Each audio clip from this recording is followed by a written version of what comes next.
Famiglie o singole persone che non ce la fanno, che non riescono ad arrivare a fine mese, in difficoltà anche semplicemente a mettere un pasto caldo in tavola. Storie di ordinaria crisi, disoccupati, cassintegrati in cerca di un sostegno concreto o semplicemente psicologico.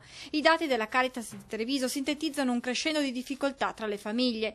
Se da gennaio 2011 a giugno dello stesso anno i nuovi utenti della Caritas erano stati 251, nello stesso periodo di quest'anno il numero sale a 322 nuove persone che si sono rivolte ai centri, il che si traduce in 2 famiglie al giorno che chiedono aiuto, il doppio circa rispetto all'anno scorso. Una situazione che sta diventando insostenibile per la Caritas, in particolare per le sedi periferiche ormai al collasso. E anche le parrocchie, mai come adesso, stanno diventando un importante punto di riferimento per chi è in difficoltà a causa della crisi, dovendo far fronte a nuove urgenze.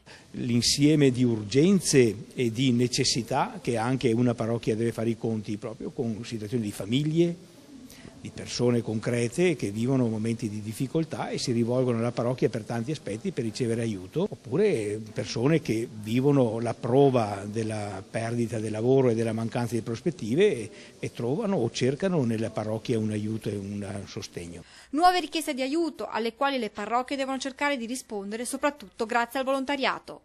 Possono venire incontro con forme di volontariato, venire incontro con assistenza anche morale e spirituale a queste persone, motivare anche la loro fiducia e sostenerli perché non cadano in forme di rassegnazione e di scoraggiamento.